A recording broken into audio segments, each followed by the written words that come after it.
Commercials that never made it to air. Come to Treagle Mills. We got peacocks and everything.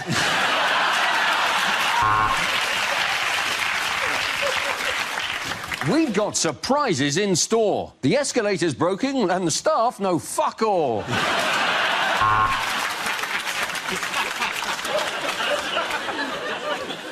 Dignitas. It's not au revoir.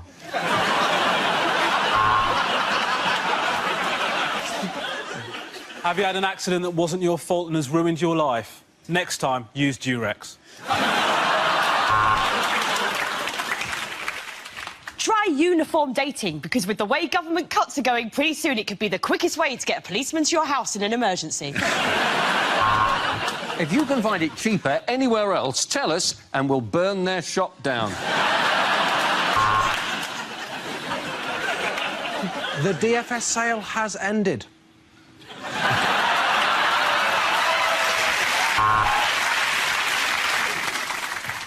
Have you been injured whilst doing voluntary work? Well, it's your lookout, isn't it?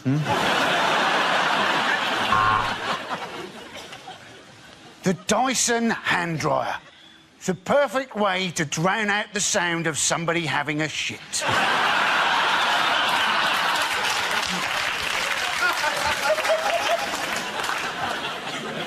Papa? Papa?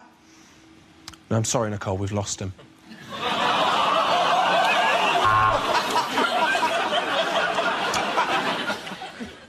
Buy little wine, because poor people shouldn't have to drink cider.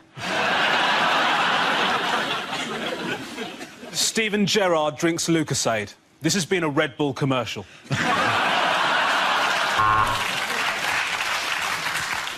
News International. When you talk, we listen.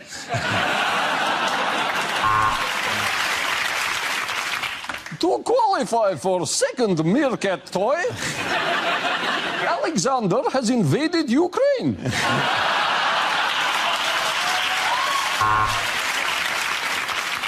Milk. Try and forget it came out of a cow's tits. Have you booked Joe Hart to advertise your product? Have you paid for advertising space until the end of the World Cup? Then you may be entitled to compensation. At the end of the report, go to Josh, Angela and Andy.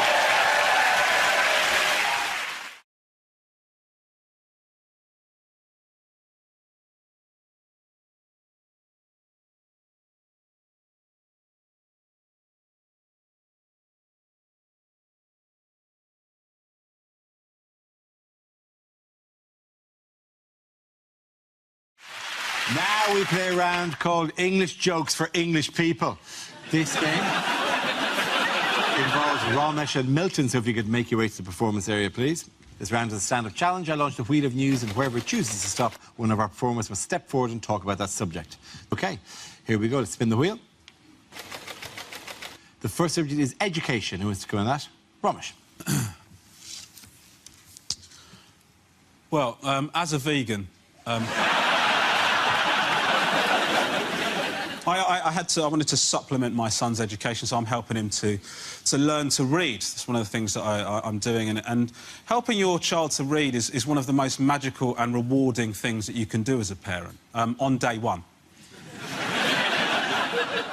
After that, it's one of the most frustrating, annoying, I'd rather punch myself in the face repeatedly than ever do this again activity that you can ever do. And let me tell you why. They do not care about making sense.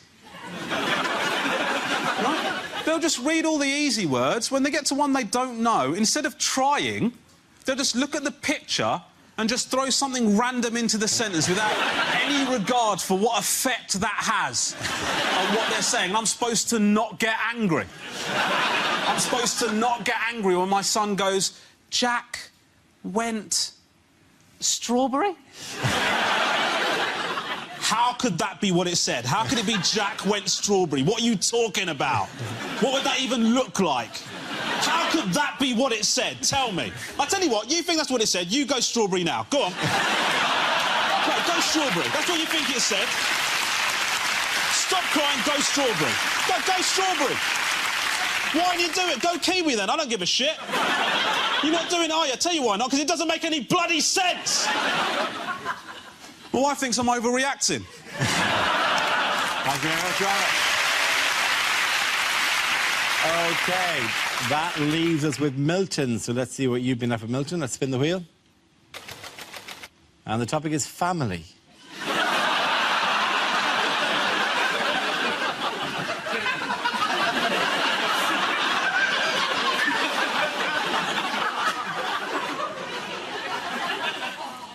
My uncle, he was a cruel man. He knew we lived in a bungalow, yet every year for Christmas we always got a slinky.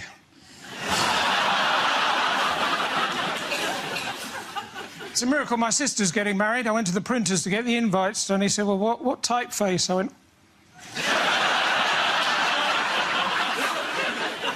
She seems to like him. My grandfather, during the war, he broke the Enigma code machine. Then he went AWOL. Well, it's not quite true. Then he became an owl. My grandmother, she's been talking about downsizing, and now she's in a little urn.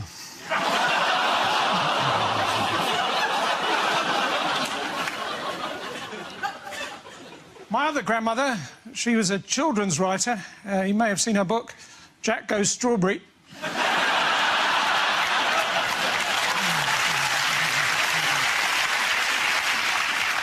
I haven't always been popular with my family as a vegan.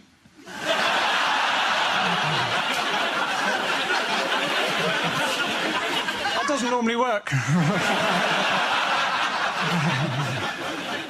Recently, my family all clubbed together and got me a voucher for a clinic in Switzerland.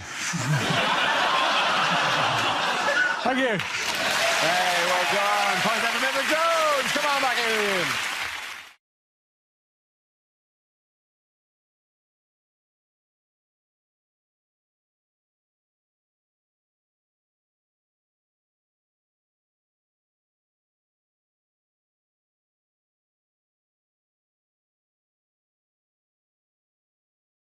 Let's spin the wheel. The first subject is life stages. Who wants to come in on that? Alice. I've got a very young kid, and one of the things I noticed about fatherhood is that it's turning me into a dad, right? I've started doing this thing that when I'm excited, I've only ever seen, usually Welsh, usually very working-class dads do when they're excited, and I call it the clap and rub. OK, so if my mum, for instance, said, oh, I can't be bothered to cook tonight, why don't we have fish and chips? My dad, because he'll excite you, will go, fish and chips? Fish and chips?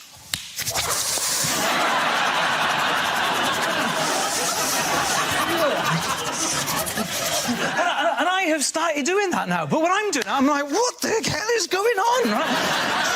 Why am I clapping and rubbing my hands? But it's an amazing thing, the clap and rub, because it's so versatile. You can use it to display excitement about anything. So you're like, oh, I'm going out for a drink with my friend Dennis. Oh, the inquiry found me not guilty.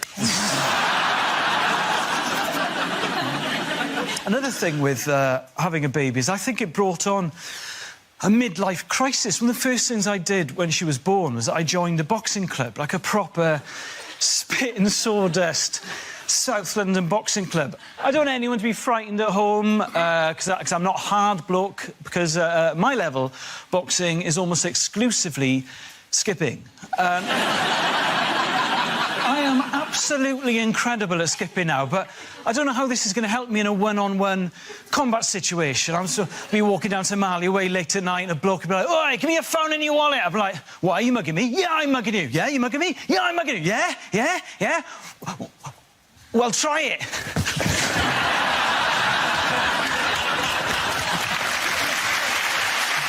you very much, Alice.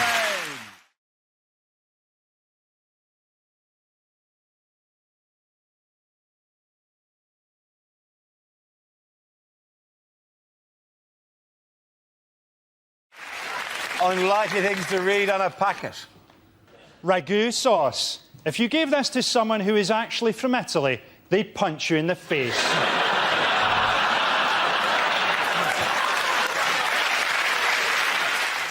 To open, push down tab, break tab, swear repeatedly, stab with a pair of scissors! Serves 4, you greedy bastard. Now put some of that back.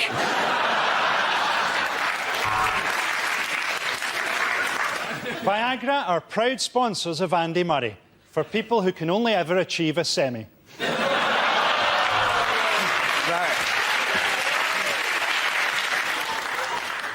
Bag may also be used for autoerotic asphyxiation.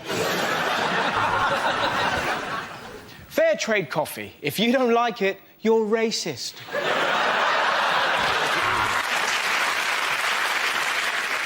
Sunny Delight counts towards your 5 a day as -2. To stop diarrhea, take 1 teaspoon and shove it up your arse. Adults and children over 12 years. Try not to get those two mixed up. Cup of soup. Just add soup. Best before date, Rohypnol. Serving suggestion. On a plate, you thick moron. We use only the very cheapest horse meat to make fuck it, it's just a cat. Getting that round of applause to Frankie, Hugh and Tom.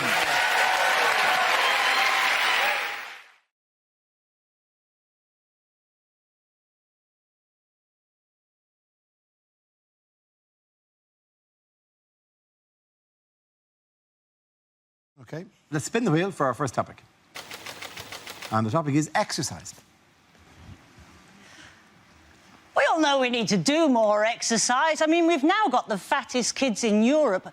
I'm not going to make fun out of obese children. I've learnt not to do that. They will come down on you like a ton of bricks. I didn't like exercising as a kid. When I was a kid, I was made to go swimming in a pool that had a Veruca pool before you got into it. The Veruca pool. Do you remember the Veruca pool? They actually called it the Veruca pool. You can't encourage children to walk in something that's called a Veruca pool. It's like offering somebody the use of your chlamydia flannel, isn't it? I mean, I try and exercise a bit more now. I've started doing yoga because apparently it increases your flexibility and spirituality. And I've got to be honest, it's pretty good. I'm now so good at the downward-facing dog, I have on occasion caught glimpses of my own third eye.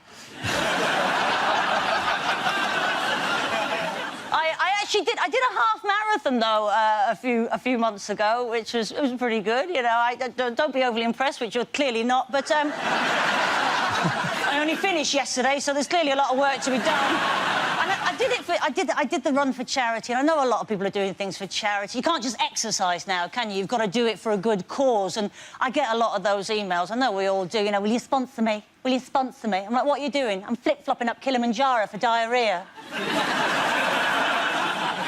Pogoing across the Arctic for trapped wind. Are you? Don't do that. I mean, the last London Marathon, it cost me an absolute fortune because I sponsored loads of friends, right? I gave one friend 20 quid because he was doing it for cancer research, another friend 20 quid because he was doing it for heart disease, another one 20 quid because he was doing it for diabetes. In the end, it was actually cheaper for me to join Bupa.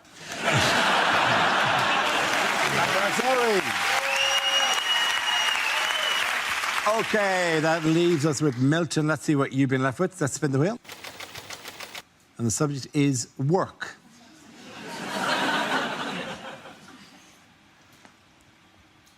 I didn't think I'd get a loan from the bank for my knitting business, but when I turned up actually wearing one of the balaclavas...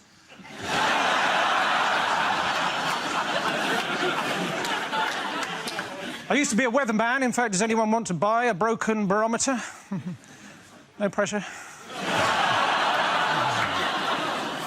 If there'd been a mix-up, my uncle could have ended up as the next president of the United States. He's an undertaker in the army, or Barack Obama.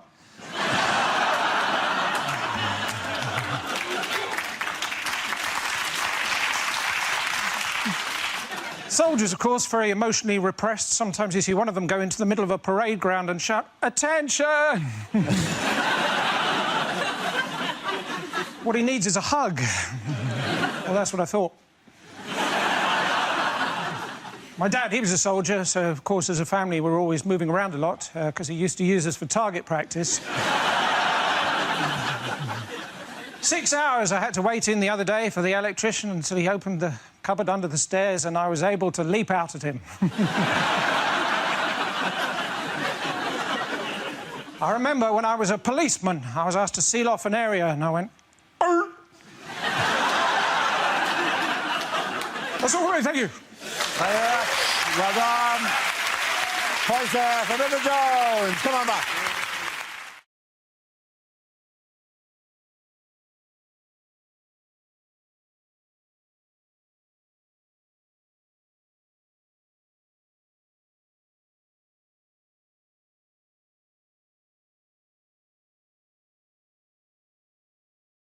The first subject is unlikely things for a sports commentator to say. And the starting pistol's gone off, and Oscar Pistorius has got his arms in the air, claiming his innocence already.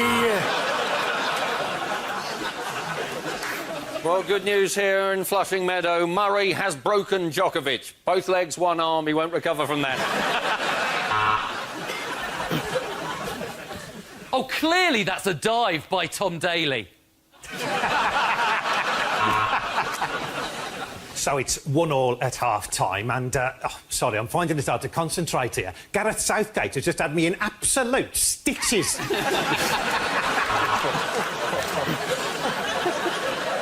And that's an unfortunate wardrobe malfunction for the Ukrainian women shot putter there as a bollock pops out. Well, do you know, I've completely forgotten when England won the World Cup.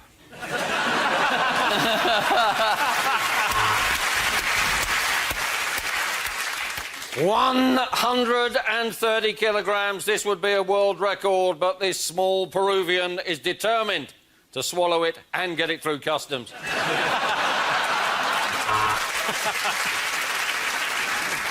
And as he approaches the corner at 200 miles an hour, they really need to check out this cyclist for drugs. And as a mark of respect, the Great Britain water polo team will be wearing armbands.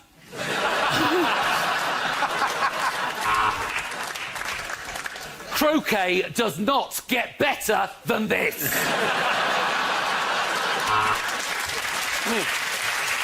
Well, my watch has 3 additional minutes. Don't buy a Rolex from a street market. Hello, I'm Michael Owen. Welcome to the millions of you watching on BT Sport. And he's got 4 off 1 ball. It's a lot of children that Lance Armstrong has fathered. And the sumo wrestler grunts as his opponent enters the ring. Pretty sure that move's illegal. Well, it's 1:30 and the covers are still on. Kevin Peterson simply won't get out of fucking bed.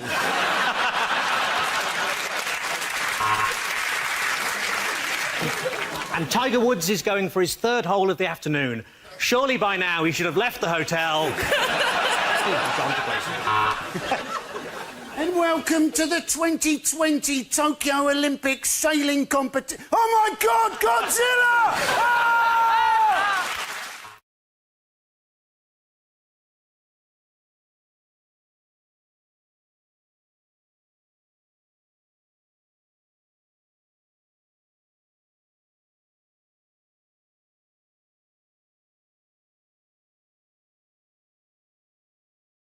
The first subject tonight is bad things to hear on an airplane.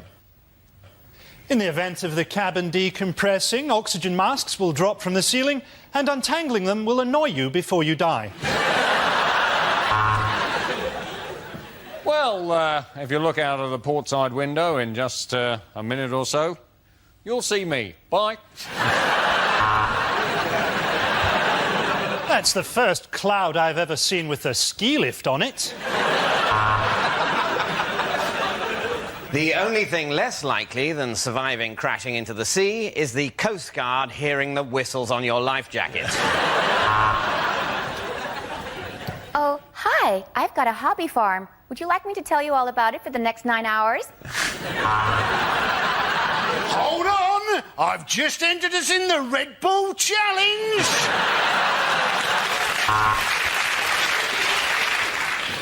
Will the fat people please move to the back of the plane? This is a no-smoking flight, although do feel free to join me in the cockpit, where we've opened a window. Punch it, Chewie. Now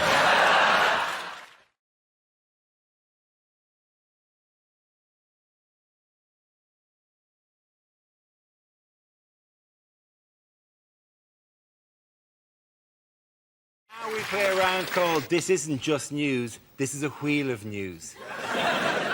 This game involves Michael, Mark, Frankie and Russell, so if you could make your way to the performance area, please. This is where we test our performers' stand-up skills. We spin our news generator, it settles on topic, and anyone can volunteer jokes about the chosen subject. The winner is the team I judge who produce the funniest stuff.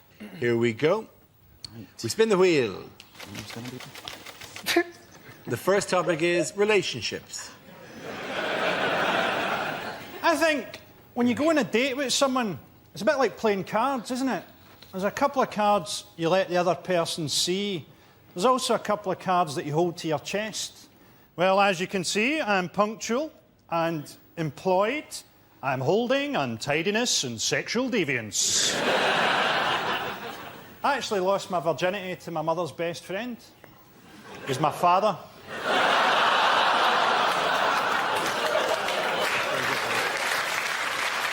It was the only time he ever told me he loved me. I ran into my dad the other day in a lap dancing bar. He was making good tips.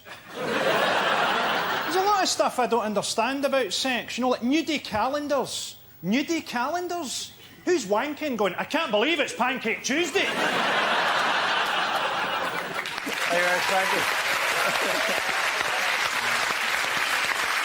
OK, let's spin the wheel again.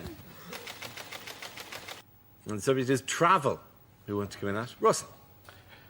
I went to Hong Kong recently. It's fantastic. I was so giddy I did a gig there. I told my mum about it. I was like, I'm doing a gig in Hong Kong. She's like, oh, in English? Probably.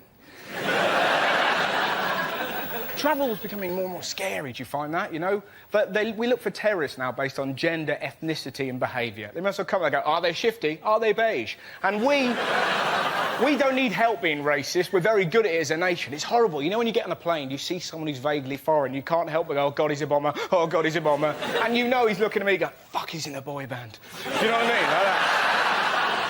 Don't chat about your lyrics. And we now have to take our shoes off in case there's bombs in there. It's fairly obvious who the shoe bomber is. I would imagine it's the man gingerly approaching like that.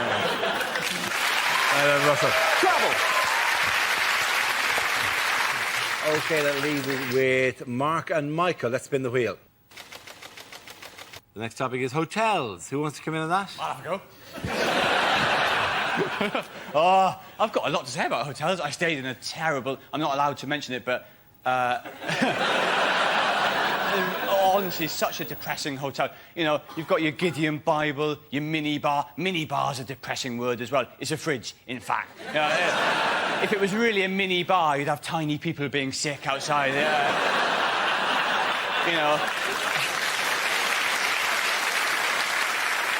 And then, while I'm ranting, these people in the next room, this guy's having a party. Who has a party in a budget hotel? Went round, said, please turn the music down. The guy said, mate, we're having a party. I thought, yeah, it's not that I don't understand the situation here. I wasn't lying in bed at 2 in the morning thinking, oh, clinking glasses, laughter, deafening music. It's the mystery that's keeping me awake here. Well done, Mark. OK, Michael, let's see what you've been left with. Let's spin the wheel. Somebody just...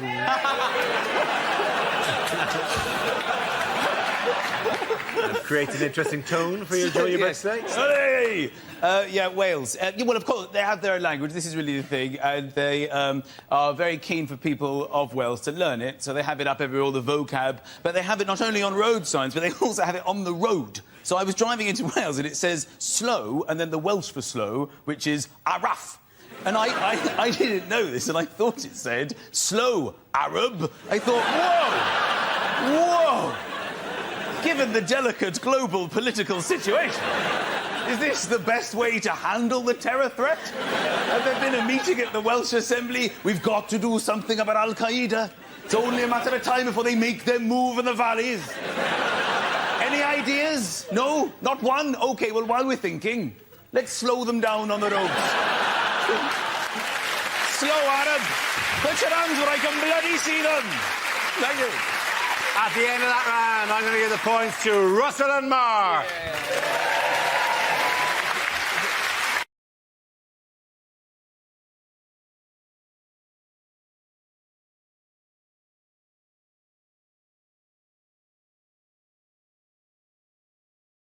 Here we go. The first subject is unlikely things to hear in a religious program.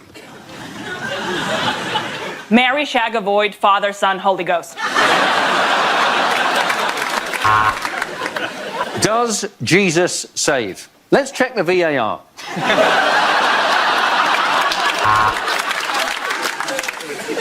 If you'd like to make a donation, please use the church's own online payment system, PayPal.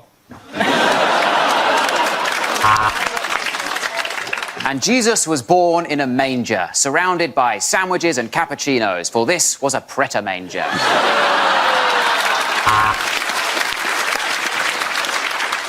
Can we all stop calling Andrew Scott the sexy priest from Fleabag? Every priest is sexy when you've had enough altar wine.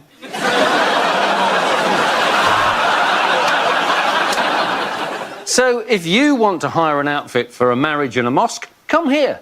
Mosque Bros.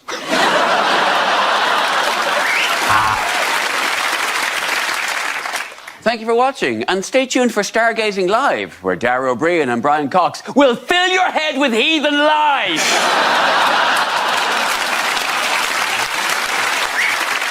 And there's the priest wearing a special new dog collar for the event. Welcome to Fetish Week on Songs of Praise. Welcome to the show in which a man wearing a turban will help you when you can't get through the chain barriers. This is Seek Assistance.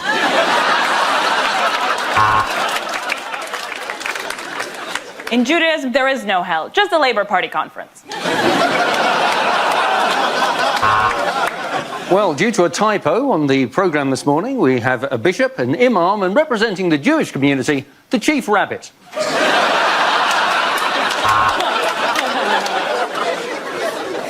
Thank you for watching Songs of Praise, and remember, when you go to heaven, I'm sure it'll be fine when God says, but you didn't go to church, and you said, no, but I did watch it on the telly.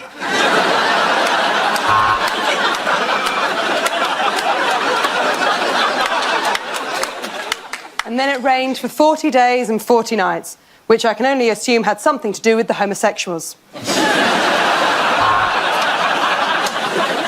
And Jesus fed the gathering with the 5 loaves and the 2 fishes, apart from the vegan with the wheat allergy who had to bring his own stuff.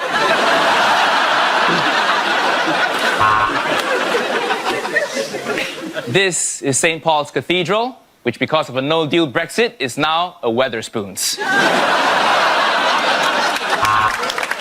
And God said, let there be light, and there was light. And then he created Eve, but he didn't fancy her, so he switched off his light, because no likey, no lighty.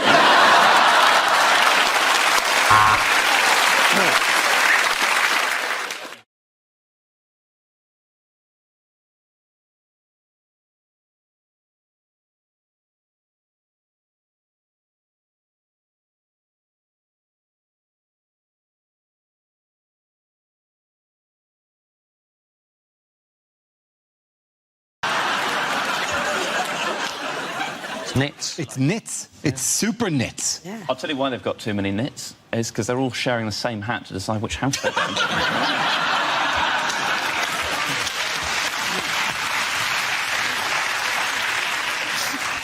I feel bad about not knowing this, except it is from a children's book. Oh, it's about 40 pages into book 1. Knock yourself out. I'm not going deep on Order of the Phoenix here. Whereas something like Robot Wars is really adult, isn't it?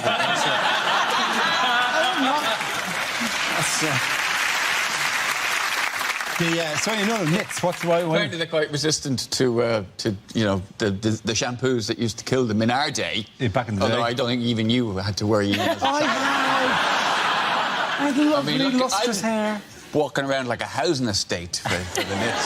So I Now just you're need walking to... around like a country estate. Too many burns coming across me. I'm getting singed.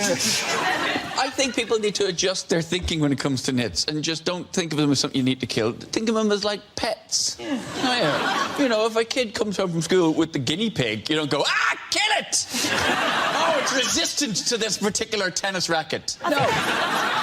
You go, oh, look, guinea pigs. So you think of it the same thing with nits. You go, no, look, it's great. No, that's not an infestation. That's a flea circus. Yeah, but the difference is the guinea pig is in a tank. It's not hiding up your arse. Like, the nits are a parasite. They're actually on your system. You can't go, we're having a little fun thing here. And then it makes you scratch, makes you look thoughtful. I wasn't allowed pets. I would have loved it when I was little. The best I could do was I got a fly, right, dunked it in some water, ripped out one of my hairs, tied it to the fly. When it dried out, I had a fly on a lead. That was my pet. And she went to a grammar school. At the end of that round, the points go to Romershett and Ivo.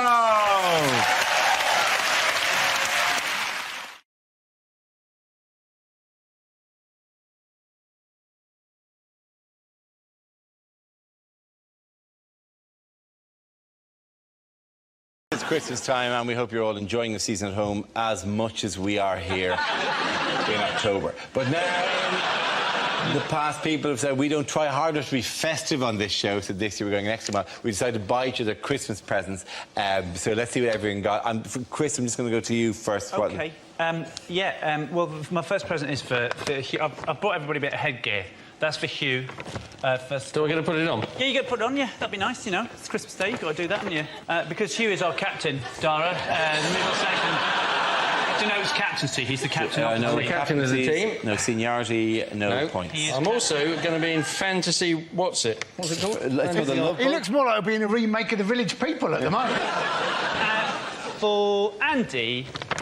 I got I know what it's like going out in public and people hassling you and stuff. I bought Andy... my present. I look at your present, I bought Andy a disguise so that he can disguise himself so nobody will know it's Andy. Nobody will be able to tell it's him. For Dara, I just got a lovely hat for him to wear. It's a lovely hat. It's a normal-sized hat for a normal-sized head. Completely normal-sized hat.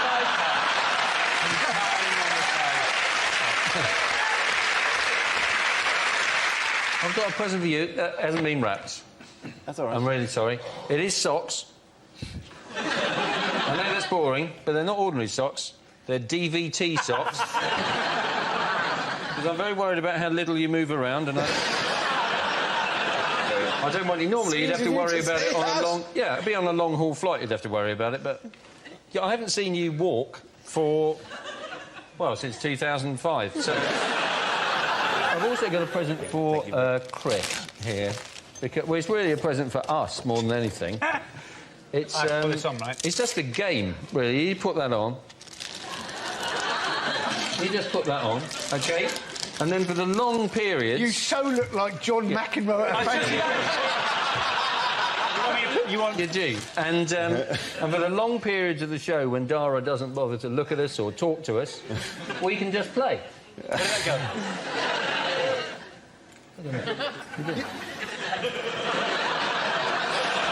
This looks like Christmas ever. It looks like a Dire Straits video gone wrong. You go. Honestly, I don't see what the problem is. Gosh, this is just like my school days, only now I'm wearing a hat. No.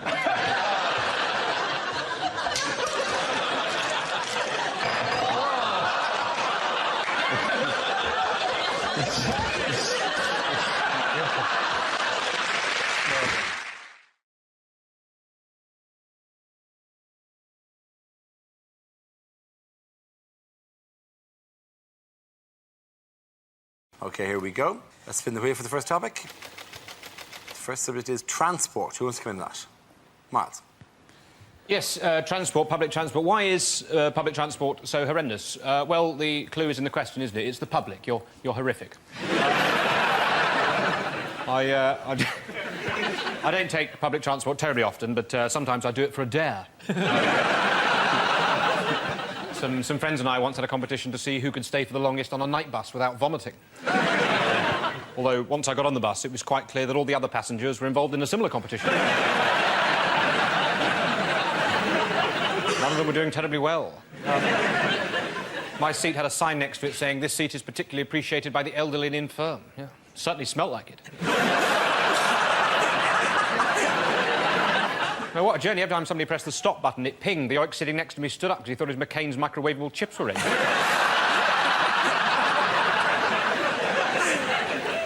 Brutal. Anyway, while I've been speaking, I imagine a lot of the ladies in here have been looking at me. Possibly, you know, you're thinking, is he or isn't he? Well, I've got to be honest with you, ladies. I am looking for a cleaner.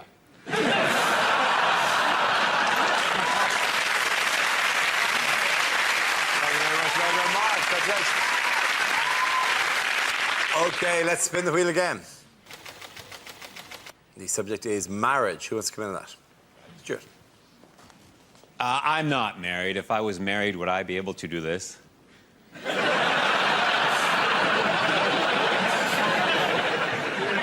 For that long? I am married. My wife and I met at a castanet class where we clicked.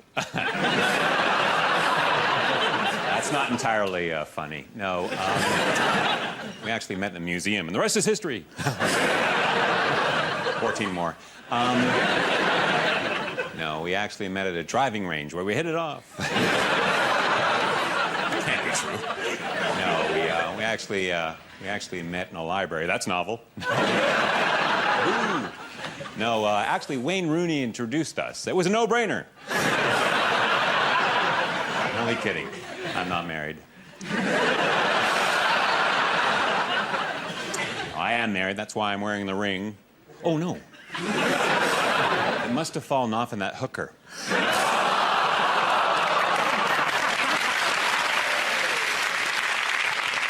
Anybody who's married knows what I'm talking about when I say this, that you really find out about someone after you marry them. Like, for example, my wife doesn't have a peanut allergy. No, it turns out she has a penis. That's it, she has a penis. Thank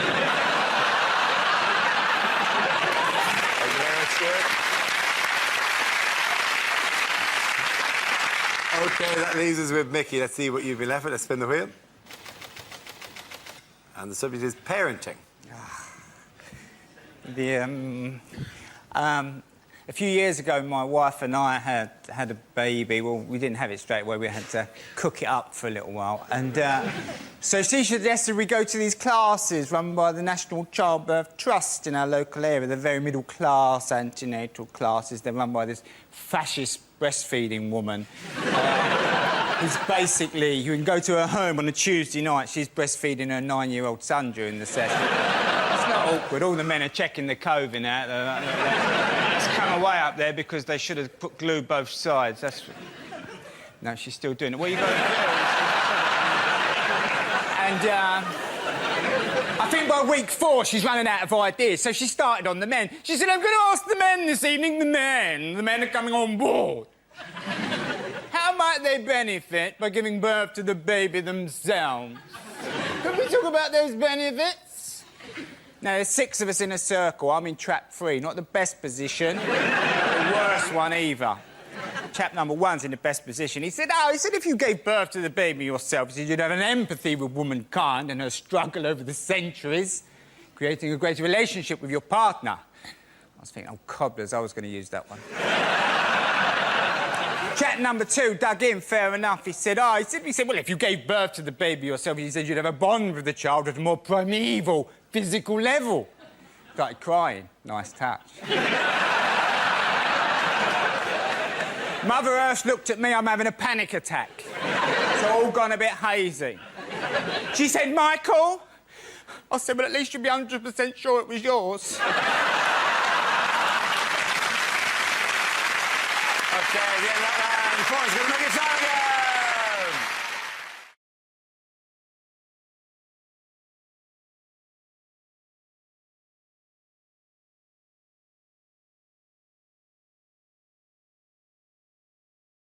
OK, the next topic is unlikely things to hear in a maternity ward. Mr. Parsons, your baby looks exactly like you. But mind you, so does every other baby.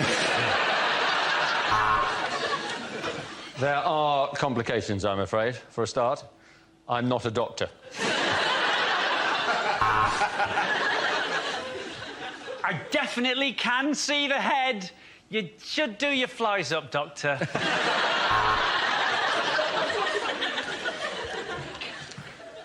Bad news, I'm afraid. He's ginger. Your Highness.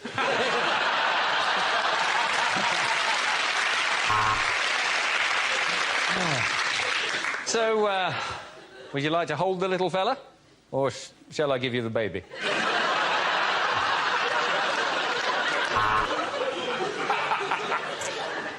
Mrs. Jones, I'm going to need you to push.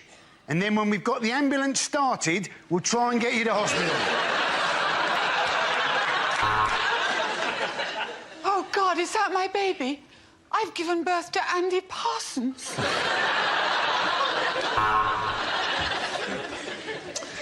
I'd stay up that end and talk to your wife if I were you, Mr. Smith. It looks like Alien versus Predator down here. And this is the ward for unwanted twins. We call it the Jed ward.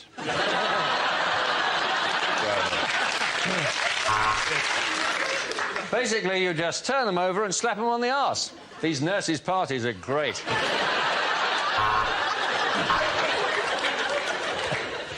Nice to see you again, Mrs. Jolie. If you'd like to just move along to the next window to collect your order.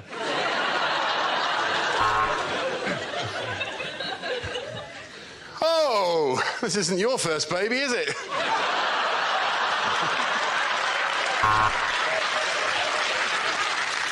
You have a bouncing baby boy.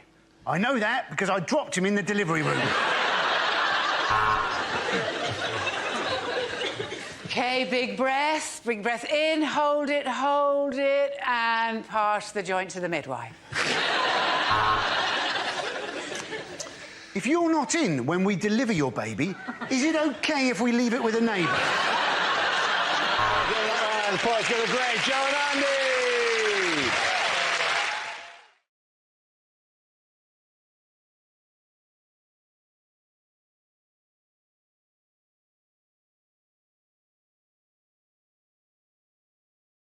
Who's the kingmaker in parking in this country? Is it NCP?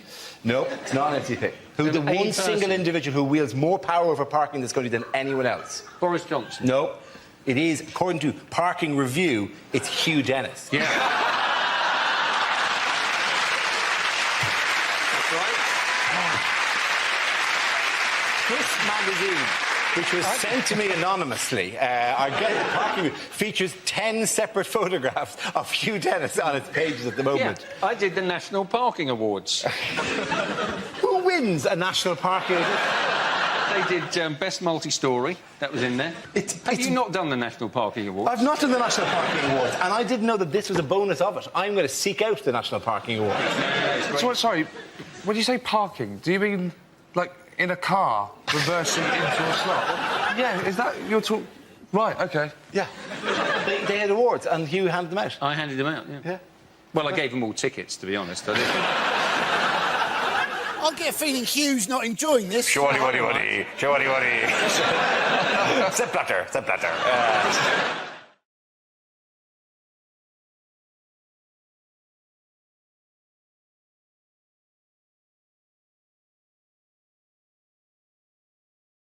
Bad things to say at the opening of the new Wembley Stadium. Is it just me, or does it all feel a bit wobbly? Due to a double booking, England's first match is against Simply Red. Ladies and gentlemen, James Blunt.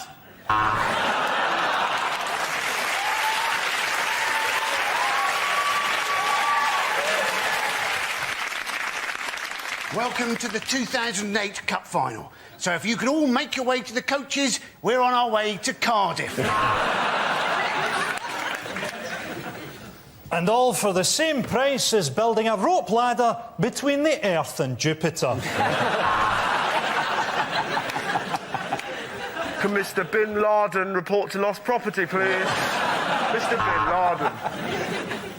And who knows, maybe here, one day, with the right linesman, England can cheat their way to another World Cup. And maybe one day, with the right bunch of hooligans from Scotland, these goalposts can get trashed all over again. Cost £100 million to demolish Wembley. If you'd had your last game against Scotland, we'd have done it for nothing. We're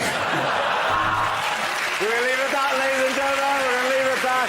The winners of that round are Russell, Ed and Andy.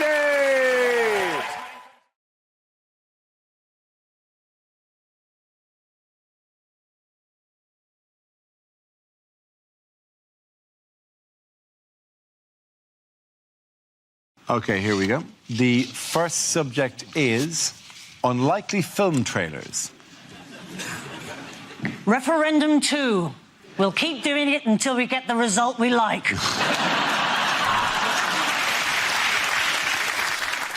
From the director of Batman vs Superman, a heartfelt letter of apology for wasting our time.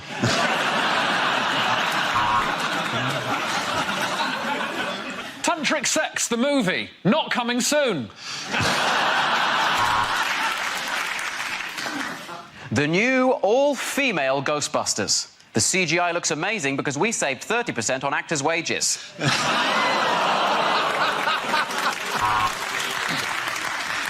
Sepp Blatter and Donald Trump star in Despicable. Me too.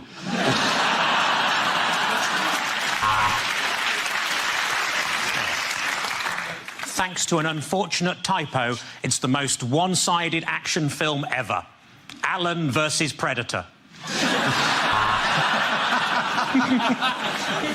Just when you thought the service couldn't be any more appalling, Southern Rail present Snakes on a Train.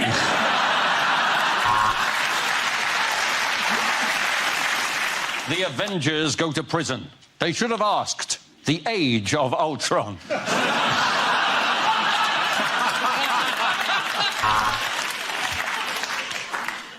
The greatest trick the devil ever played was charging £9 for Fanta and popcorn. It's a fucking lot, isn't it? In his most important role to date, Danny Dyer is Emmeline Pankhurst. Me and the rest of these tarts is pissed off! The sequel you hoped they would never make. The Martian 2. 101 dull Martians.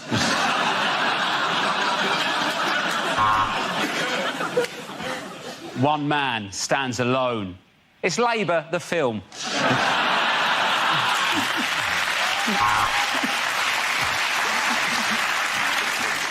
It's the autoerotic asphyxiation thriller, Die Hard.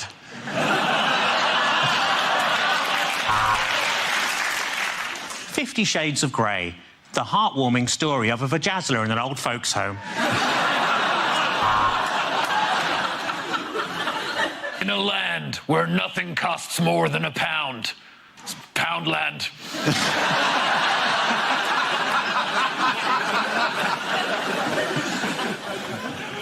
Referendum 4. Now Ant wants to leave deck.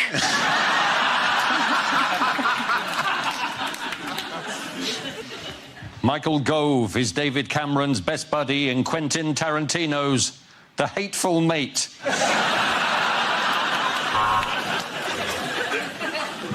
Harrison Ford is 73 and he's back in Indiana Jones and the Tricky Patch of Ice outside the post office. In a world where they only sell PCs. It's PC world.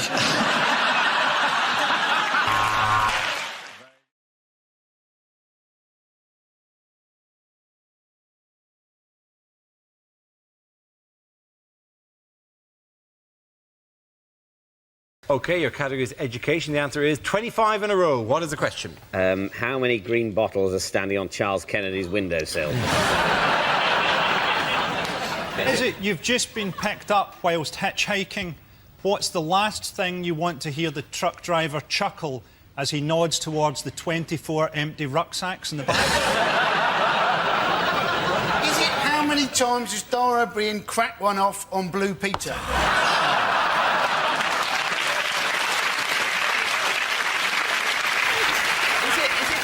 It was unfair to draw her into a political battle. I was fucking having a session with the woman or something. Can a man not form an unnatural attachment to someone they've never met on the television without it resorting to masturbation jokes? He's just made a little shrine. I've not made any little shrine. And can I point out, stop writing Dara fancies Connie on a piece of paper.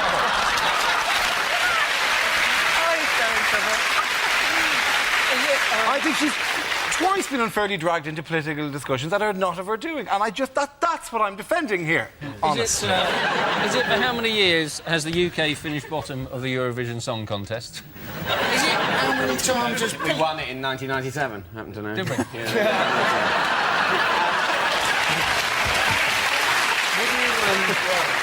So, that shoots you down, my friend. Would you like to sing us that song, David? Well, I would, but unfortunately a court order says I mustn't. It was Katrina and the Waves, actually. Is it how many times does Victoria Beckham throw up during lunch? Is it how many letters are there after A? Is it Cliff Richard has had 25 top 10 hits? How many were shit? Is it how many researchers from GMTV won phoning competitions last year?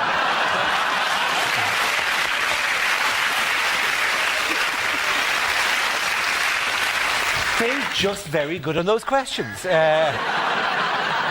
I'm going to steer you towards the correct answer. It is an education issue. Is it to do with GCSEs? It is to do... No, actually, no, it's through A-levels, actually. OK. The results are getting better every year, and they have been for the past 25 years. That's exactly right. Well done, Russell.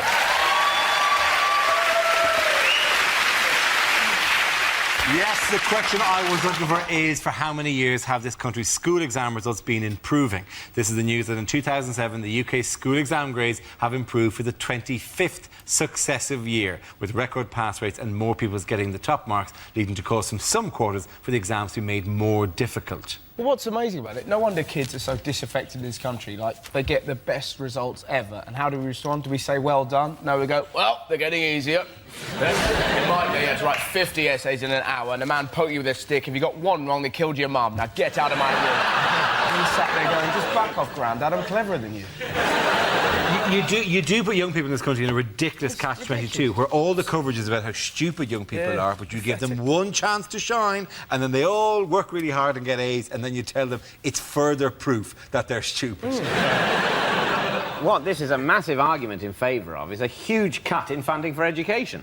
Rather than making the exams harder, let's just make the pupils stupider. That's a very good point. Clearly, too much money is going into education. You're educating them too much at this stage. People say that education's screwed, and then at this time of year it becomes clear that it's actually too good. Better than we need.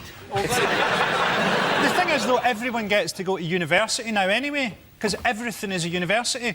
It used to be you'd turn up to do a gig in a uni and you go, didn't this used to be a polytechnic? And now you turn up and you go, wasn't this an all-night garage? Wasn't this a swimming pool last year? There's a thing in Scotland this week where they've introduced philosophy for primary school children, who are already quite philosophical, having watched all their brothers and sisters die in a series of unrelated chip pan fires. Are girls still doing better than boys? Now, boys apparently are closing that gap. Yes, by only a tiny percentage. There will always be differences because boys want the tit and the girls want commitment. There'll always be gaps. I always found at school, the one thing I could never work out was how to get girls' bras undone. I just couldn't work out. And then eventually I realised that these girls were wearing a different type of bra from my gran.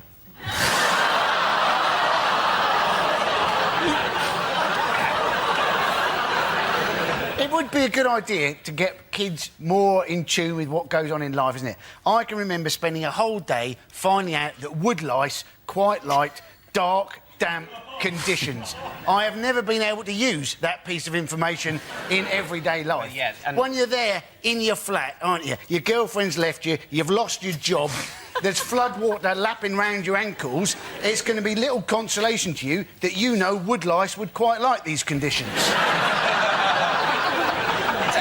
I swear for 5 or 6 years in a row, they explain autumn to you every year during the autumn. And as far as I know, there are very few jobs that are based on the understanding of autumn. And also, isn't it something that happens anyway? It's not something you have to make a note of, otherwise the trees aren't going to shed their leaves. But they're just protecting you from the shock of it happening again. Oh, no! The world is dying! Ah! We've told you about this, David. We've told you about this a number of times every year you forget. Why are the trees naked? Isn't the whole thing with school, though, that it's never going to be as stimulating as life is now for children? Because they've got, like, blockbuster movies and video games. You know, there's no way that school can be as stimulating as Tekken. Sir, why have you got the head of a leopard? Quiet boy, fireball.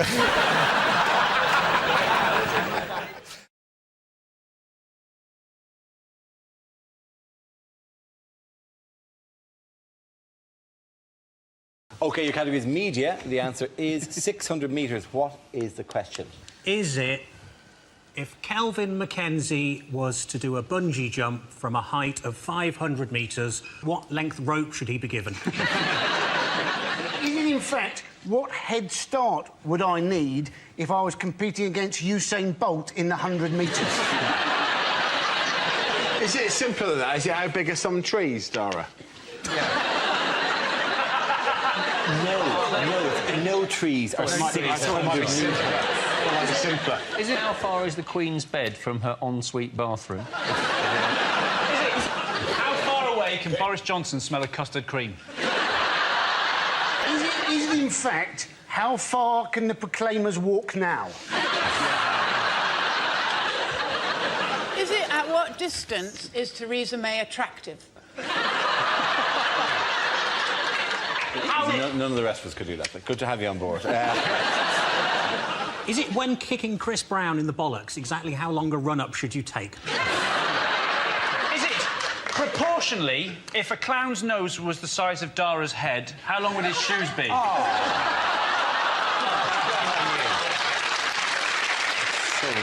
Is it how long was the longest runner bean ever grown at the Fukushima nuclear plant? In fact, how long would your penis be if all the products in the spam emails worked? Is it what is the delivery radius of a relatively unambitious pizza company?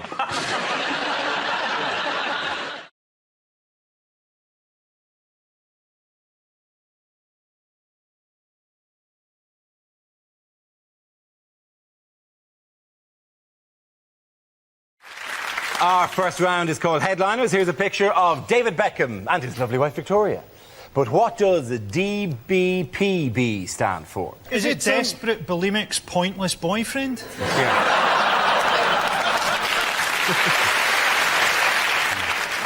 Does Beckham piss banknotes? That would be a fantastic act. Of course, you'd need a question mark, really, but it's just a game. Is it dabbles behind Posh's back? Or is he just didn't bother packing Brooklyn?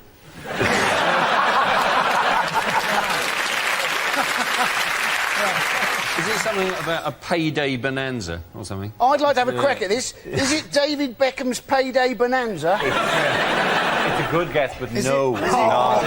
It's David Beckham's pay bonanza. Hugh was the closest brother than Hugh. Right. Yes, it celebrates the former England captain's impending move to American club LA Galaxy. Beckham hopes to raise the profile of football in America, as well as earning close to £130 million over 5 years, or £70,000 a day. Are we all really happy for him? Yeah. We've all done stuff for money. My brother ate some dog food for 20 quid. It's hardly a payday bonanza, though. It's 3 years old. What they're saying is he only gets £5 million for playing football, and the rest is image rights and all the rest of it. And they're saying the reason he's getting most of the money is because he will appeal to the Hispanic market because he can speak Spanish. He can barely speak English. best thing about this, though, it just gives, like, old people an opportunity to wax lyrical about the old footballers. Like, my granddad was brilliant, like, and he always invents players, I'm sure of it, but he was there the other day just kind of go, David Beckham, he's bloody... I tell you what, never as good as Will Flangleberry. Will Flangleberry, he was so good, he scored 81 goals in a game. So poor, he lived in a kettle. He used to eat nothing but gravel, and he was still better than bloody Beckham. You're just trying to win Is there an element that this entire story just proves once and for all that this country hates success? Exactly. You cannot handle somebody having a perfectly nice retirement gift of 130. We hate successful morons. We really like successful people who develop cures for diseases and stuff like that. That's great. So if the story was Stephen Hawking signs for LA Galaxy for 130. It's a shame, though, because, like, really good players, like, you know, Paul Scholes is probably going to end up fighting pigs for a living when he's old. Do you know what I mean? What's that? With Stephen How Hawking, is that possible? He'll have no money, do you know what I mean? Or someone... Why are we under the pressure just because Paul Scholes is quiet that he's frittered all his cash away on Findus crispy pancakes or something? Apparently he spent it all desperately trying to find a cure for gingerness. There's not enough money in the world. It's called Scholes' Folly. This entire research project here, which is just there to cure Scholes' gingerness. It's vulgar. It's not just a lot of money. It's nearly 130 million. Plus, the season doesn't start till April, so until then he can claim unemployment benefit. I'm not jealous of all of Beckham's money. He has still got to listen to her singing in the bath. And I'm thinking, I bet Tom Cruise and Katie Holmes are regretting say, come and stay. They weren't expecting 5 years, were they? Why is Tom Cruise befriending him? That's what we've got to ask ourselves. He wants to get him into the movies. Why would someone who's a Scientologist, who's in a religious cult, want to befriend a rich, gullible idiot?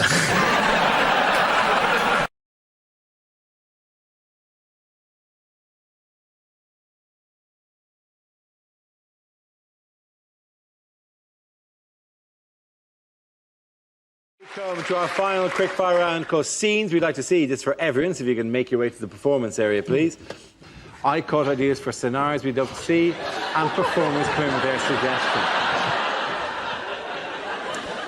OK, here we go. The first subject is rejected questions from this year's exams. What colour does a Smurf go when we choke it? Translate the following into German. 2 World Wars and 1 World Cup. Doo-dah, doo-dah.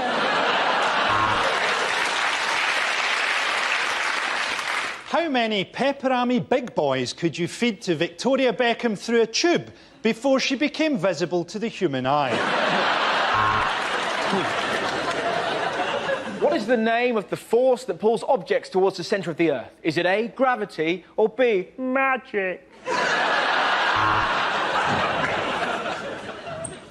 Katie Price is supposedly worth £8.5 million and has got a thriving TV career. Explain.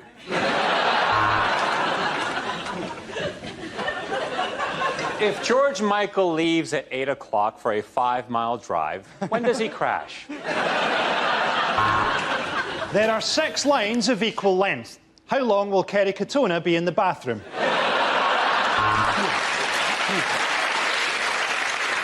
If a train is going at 70 miles per hour, how surprised would you be? What is amnesia? Is it A, memory loss, A, memory loss, or 4, the Battle of Hastings?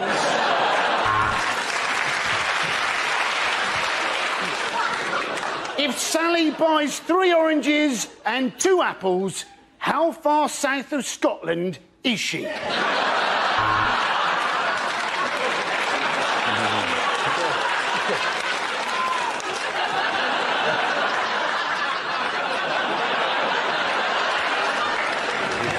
Discuss the idea that Willy Wonka was a paedophile. What is amnesia? Is it A, memory loss,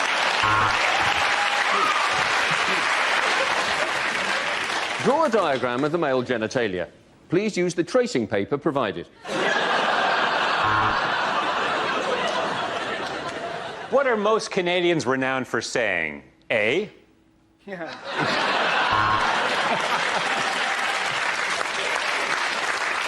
English.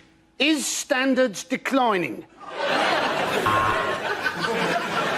Hitler, Pol Pot, Genghis Khan. Shag, marry or kill.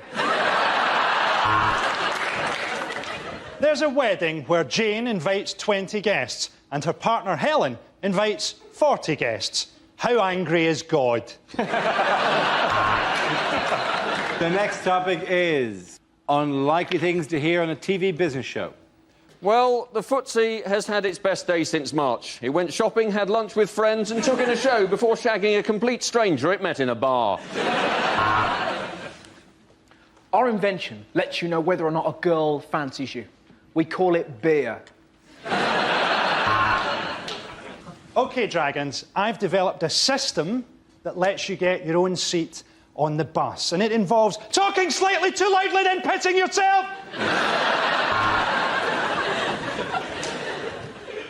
This morning, I'm asking for £500,000. And with that, I will buy 500,000 lottery tickets.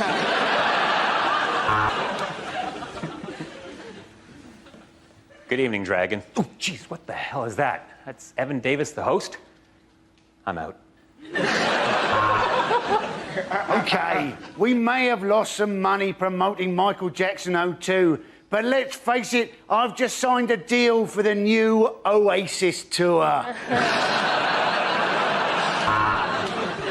Hello and welcome to Working Lunch, a show for people who are so good at business they're sat at home watching the TV in the middle of the fucking day.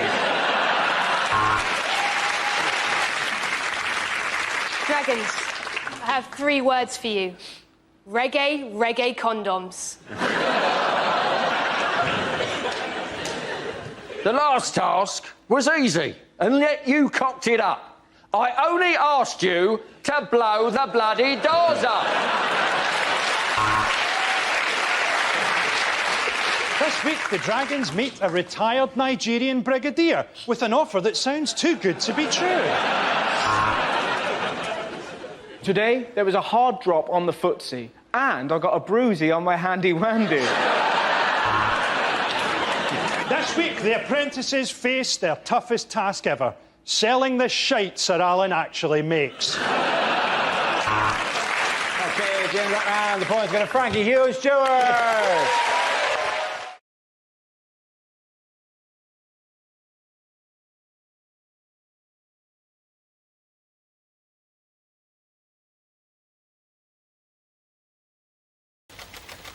The next topic is sport. Do you know, I've heard a rumour that horse racing may not be completely honest. It's unbelievable, isn't it? But how do you stop the corruption? Well, one solution may be to call horses something like mafia-backed second favourite. Because if everyone did that, everyone would be confused, no one would know who to bet on, and the whole thing would be fair again. And often the first to show is blatantly bribed, followed by mafia-backed second favourite. They're just ahead of Dope to the Gills, Mysterious Limp, and just behind them, Out for a Canter, and I'll Fall at the Fifth. And as they come to the fifth, I'll Fall at the Fifth has fallen. I'll Fall at the Fifth has fallen at the fifth in a magnificent display of cheating. And they're coming into the final furlong. Mysterious Limp is slowing. Out for a Canter is clearly struggling, but coming through strongly is mafia-backed second favourite. And as they cross the line, mafia-backed second favourite has won it, which is remarkable, seeing as he has no head. That's been left in someone's bed for tomorrow morning. Well done, you.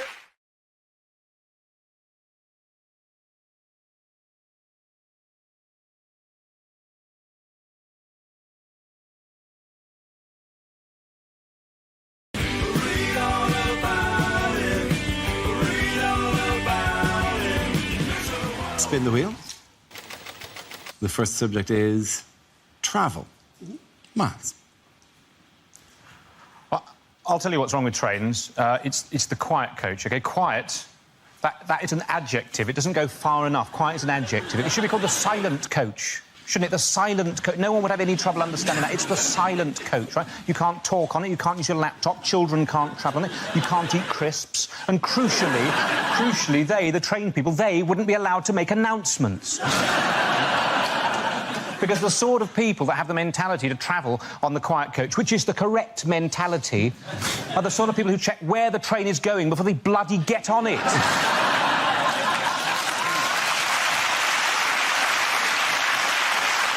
For years, we've just not got these things right. Mock the Week audience, you're exactly the sort of people that know what I'm talking about. In Russia, during the revolution, right? During the Russian Revolution, the Russian army was able to travel to all of its battles by train. During a revolution, they were still able to rely on public transport. Imagine if we had a revolution now and the army had to rely on transport, we'd be buggered, wouldn't we? Certainly those of us who wanted the army to win. Absolute nightmare, wouldn't it? Marston Moor 2016 kicked off, the British Army turning up 7 hours late to every single conflict. Oh, sorry, there were leaves on the line at Stevenage. There was a passenger action at Crewe. We were going to be joined by the SAS, but they've been stuck on a rail replacement bus service in Horrible.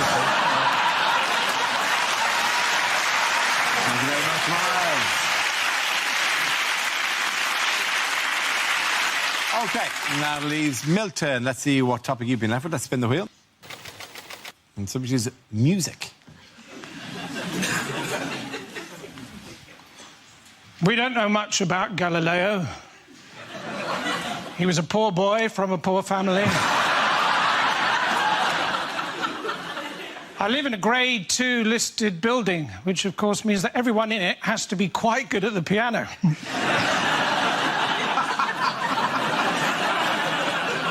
Apparently all Chinese children who are learning to play the piano know a tune called Knife and Fork.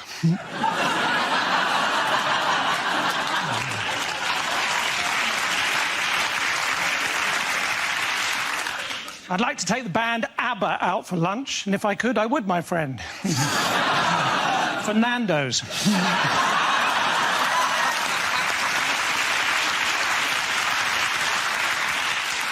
When I was at school and it rained, we used to have to stay in for wet play. And when it was cold, we used to have to stay in and listen to this really dull band. AD 79. Julius Caesar receives the first ever weather forecast.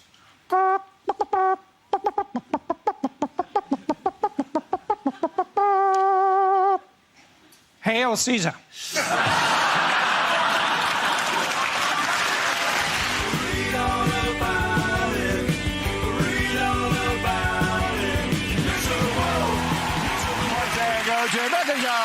Come on.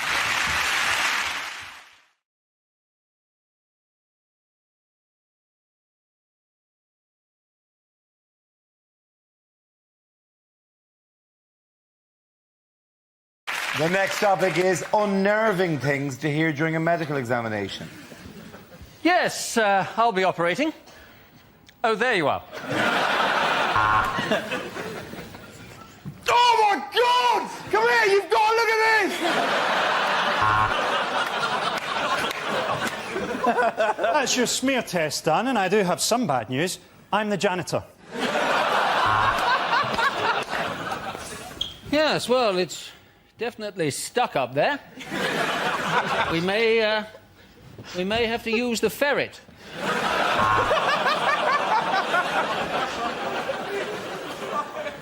So if you'd like to just pop your clothes over there, next to mine.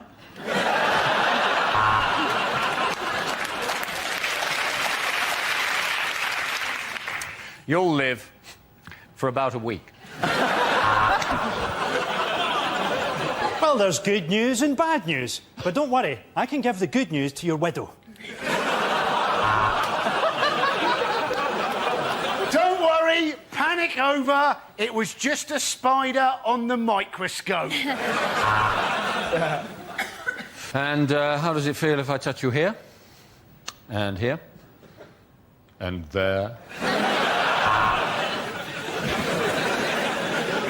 These drugs don't actually work, but every time I prescribe them, I get a free pen. No. You can't have your old hip back, Mrs. Smith. I fed it to my dog. This is one of the healthiest X-rays I've ever seen. But if we compare that with yours...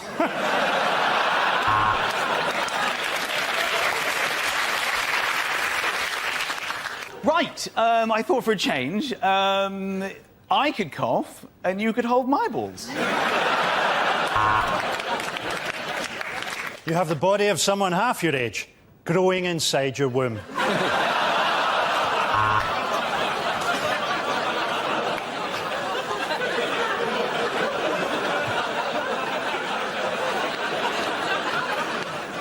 Well, there's good news. You've had a baby.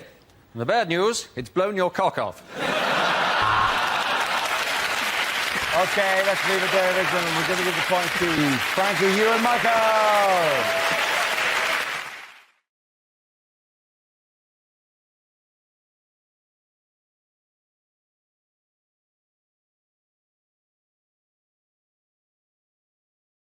Who have scientists discovered in a cave this week?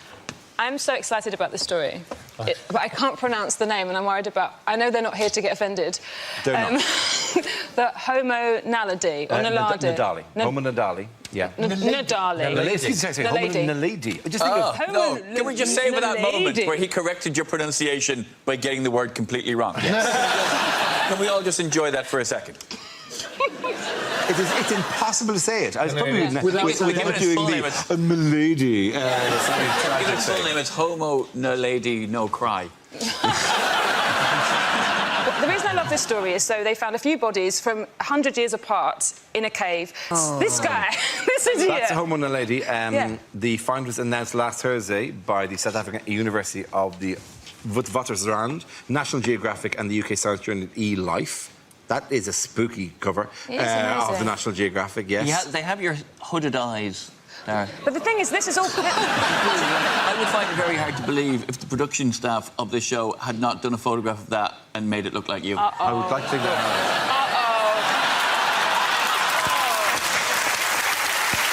But why? No. I am not doing the face. Well, listen, I'll tell you Hold one the thing. face. I am not getting on that megabus.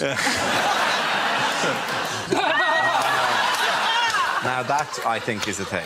I think we know where this is going now, don't we? Yeah, there we go. Wow. You look the happiest out of all three. How did they die? Do you know how they died? No, I They don't were know. shot by an American dentist. Now, that is too soon. Yeah. OK, at the end of that round, the points go to Ed, Sarah and Andy.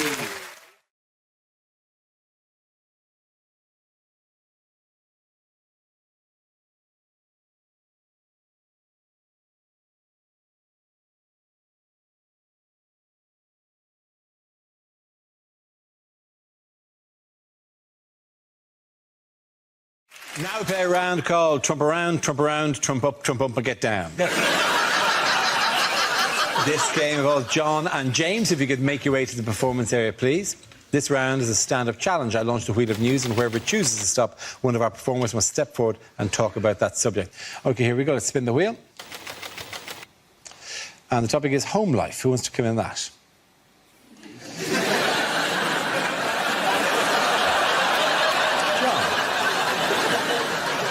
So, my girlfriend went away for 4 weeks to Australia, and in the run-up to her going away, she was very concerned about how we'd cope. I sort of less worried about that. I'll be honest with you, what I was mainly thinking in the run-up to my girlfriend going to Australia for 4 weeks was... Hooray! Lads, down the pub! That's a pint glass, by the way. Turns out they've moved on. Their girlfriends aren't away, their kids exist. And my flat is now just turned into a blank, grief-walled cell of despair because I see it without my girlfriend in it for the first time. And so my mind just begins to fill with all the everyday things that lose their magic without her, because that's what I think love is. It's a domestic thing. The other day, she was emptying the bin, and I knew it was going to split because she doesn't buy heavy-duty bin bags because she doesn't listen to me.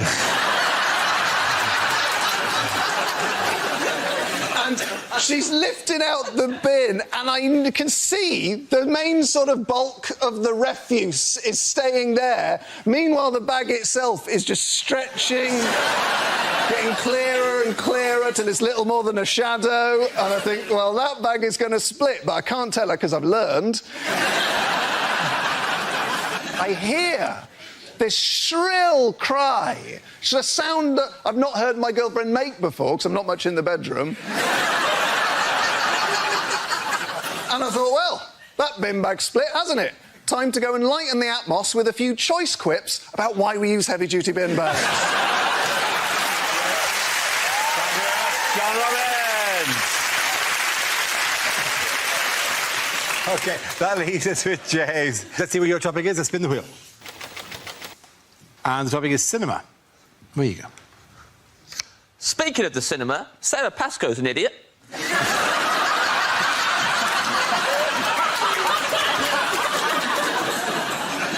Love going to the cinema. My favourite film I ever saw at the cinema was the Eddie Redmayne classic, The Theory of Everything. I loved it. It should have been called Look Who's Hawking. That's my only criticism. No, but it's perfect. Worst part of going to the cinema is other people. Easily. I'm sitting there. King of the Jerks is behind me. This really angry man. Had a go at me at one point because I was snacking. Get over yourself, Grandad. I'll do what I like. In his defence, I was eating a big bag of fortune cookies. Cracking them open, reading them out loud. It was disruptive. It was disruptive.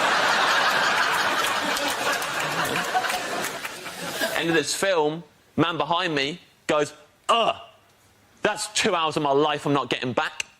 I thought, oh, got some bad news for this guy. Every hour of your life. Now you're never getting back. They're gone forever. Time is not refundable. Death is the end. And I know that because 5 minutes earlier, I'd read it in a fortune cookie. Thank you very much, James A. Carter. James Ryan, the points go to John Robbins.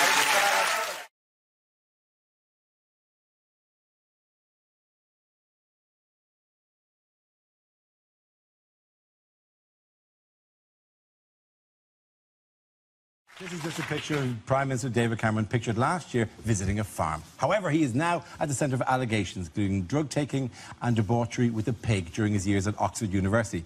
The claims are made by former Conservative Party Treasurer Lord Ashcroft in a new biography serialised in the Daily Mail this week. The PM spokeswoman said she did not see the need to dignify the book by offering any comment, and other sources close to Cameron later dismissed the pig allegations as nonsense and not true. So that's settled with it. We need never mention it again. They said they don't recognise the allegations. They didn't say they don't recognise the pig. That pig is not his type because it's alive. Yeah. So that's the point about it. It was a dead pig. Yeah, that's the point. If you've got a dead pig, some people, don't they? They put an apple in its mouth. What's wrong if you had a couple of plums as well?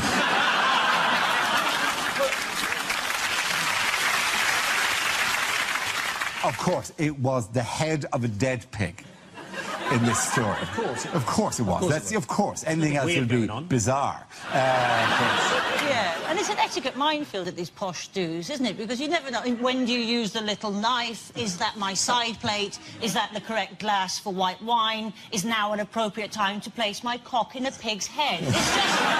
it's an etiquette minefield. I just tend to dip it in everything once, just on the off chance and get it right. Just feeling around the table. It was actually when this story broke, wasn't it? He was meeting the Danish PM. It's the most beautiful. It is so incredible. What is Denmark famous for? Oh. I mean, we called him the Danish PM, but presumably there's every chance Cameron just calls him an escort agency boss. People have done things in college, and I think in some ways you've got to have that amount of sympathy, because we've all, you know, possibly done things in college that shouldn't be investigated, maybe not a university here, maybe one in another country. But let's not look into things. Let's not investigate stuff that may have happened back in the mists of time, you know. So people died. It was a terrible night. But you know, we've all moved on, haven't we? Haven't we? Yeah, good. There is apparently photographic evidence of the event, which made me wonder... Terrible. Was the pig wearing a GoPro? Is that photo was before digital cameras. Who took that film to Snappy Snaps? Imagine it. Yeah, there's one photo on there, the one with the pig. Can I get that on a mouse mat as well? Do you think what's going to turn up is a jigsaw with one piece missing in the jigsaw? No, he lost it in a house move. How did this incredible, life-affirming story emerge? Well, it's revenge, isn't it? It's this guy, Lord Ashcroft. He was treasurer of the Tory party. He worked for the Tory party for 10 years, and he was promised a job in the cabinet, and then when David Cameron got into power, he offered him a junior whip's job in the Foreign Office. And he went bananas. He went bananas. Absolutely bananas. And he's done all this. He acts like it's not, but it is. It's a classic example of revenge being a dish that's best served cold, like prosciutto. When they leaked, when the Daily Mail had the story, I didn't know that there's a dailymail.com, which is the American version, so I'd never been on the website before, so I typed it into the internet. And their headline, because they've got no interest in this in America, was John Hamm wins an Emmy. And I thought, is that the pig? God, his career's gone from strength to strength. Well, yeah, the pig got an Emmy for faking it.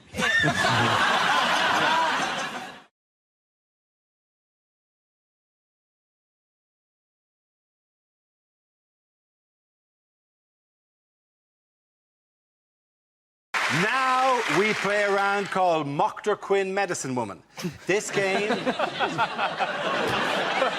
involves Alan, Adam, Andy and Russell. So if you could make your way to the performance area, please. This is where we test our performers' stand-up skills. We spin our news generator, settles on a topic, and anyone can volunteer jokes about the chosen subject. The winners are the people I judge to have produced the funniest stuff. OK, here we go. Let's spin the wheel. The first subject is religion. Who wants to come in on that? Alan Hills. Why can you make fun of certain religions? Why can you use certain religions to promote your products and not other? Why can you use Buddha to promote products? You go to any city in the world, you will find a Buddha bar that serves Karma cocktails. You will find a chocolate Buddha restaurant with carvings of Buddha down the wall. If you go to a supermarket right now, I'm sure you'll find a brand of margarine called I Can't Believe It's Not Buddha. Why can you do that with Buddha and no other religious leader? You know why? Because there's no such thing as a Buddhist extremist. What are they going to do? Turn up at your restaurant? Yeah, if you keep calling it that, oh, I've got no choice but to wish you good karma. Shit. You could not do that with any other religious icon. You couldn't have a gym only open on Sunday mornings called Jehovah's Fitness. Well done, Alan Hill. OK, let's spin the wheel again. The subject is transport. Who wants to come in on that? Andy Parsons. We've now got ads telling us from the government how to use a level crossing. Now, you'd have thought it was fairly obvious, but apparently the problem is sometimes the barrier goes across the road, but it doesn't go all the way to the other side. And people think, oh, well, it's gone down on my side, but I mean, I can go around the outside, and I can go across. And you're thinking, do we need to spend thousands of government pounds telling people how to use a level crossing? Surely it's just a new form of natural selection. Thank you very much, Andy. OK, that leaves us with Alan and Russell. Let's spin the wheel. The next topic is fashion. Who wants to come in? Alan. Yeah, I'm pretty cool. I'm at a funny age. It's hard to get clothes right, I think. Somebody explained to me that there's a theory that the day you pick something up and think, is this too young for me, that is the day that some clothing has got too young for you. And I'm only in my early 30s, but I've had it happen already. I picked something up the other day, I thought, is this too young for me? And it was. It was some of those trainers with wheels on the heels. I think clothes matter. My mind was changed on this last December. I saw a big issue seller in the street dressed as Santa.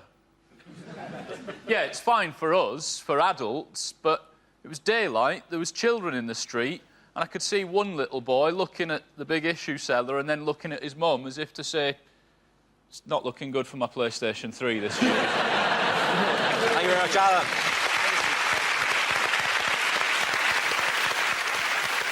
OK, Russell, let's see what you've been left with. Let's spin the wheel. The subject, Russell, is etiquette. It's like ladies with pointy breasts carrying books in a weird way. I'm really socially awkward. I met Jonathan Ross the other day, got really excited. I was having a wee backstage at a gig, and he went, "You're thingamajig, aren't you?" And for some reason I went, "I can be whoever you want me to be." Now, in a toilet, that is just a come-on, you know? And with women, it's even worse. I was on a train the other day, and this lady went, "Excuse me, can you look after my bags whilst I go to the toilet?" Now, in that situation, all you've got to do is go, "Yes." But for some reason, I panicked and went, "You're not allowed to go, and it's in the station." So she sits down, going, "Fair enough, didn't realise you were the poo goblin." Horrible moment. The train wouldn't move. Eventually it did. I swear she looked at me and went, "Can I go now?" Thank you very much, Russell. I think that round, the points go to Adam Allen.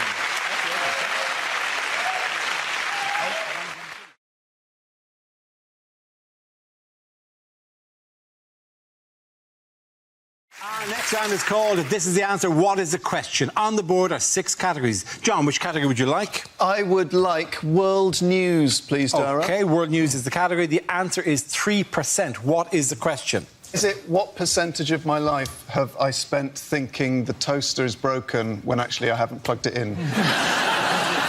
Is it my milkshake brings what percentage of boys to the yard? Is it, what is my success rate for plugging in a USB charger the right way around first time?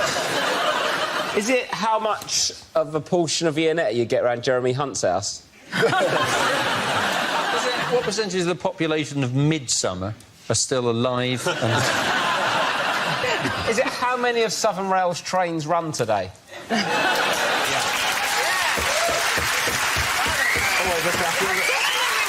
Oh, yeah. You're ha-ha-ha and clapping now, you're never getting home. Is it, what are the chances?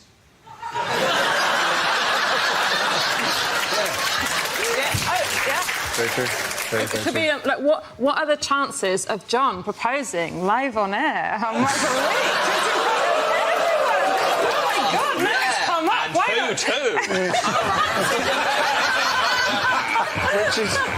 It's spider hands. Please tell me that when you propose, as you ever do, you will do spider hands first. You will Every day I propose to someone random. And I'll come up and go... No, OK, go on. It's the percentage of Facebook posts from new parents that I give a shit about. Is it... Oh, yeah, you all got kids, haven't you? Keep your dirty dick in your trousers and save us all a lot of bother.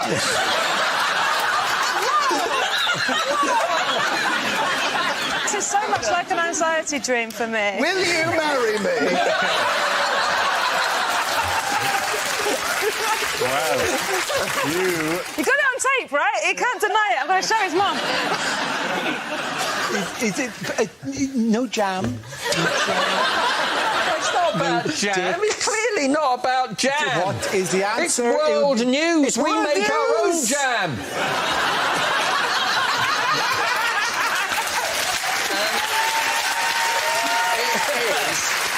It is, I suspect, how far ahead is Hillary Clinton in the polls? That's absolutely correct answer. Thank you very much. You get the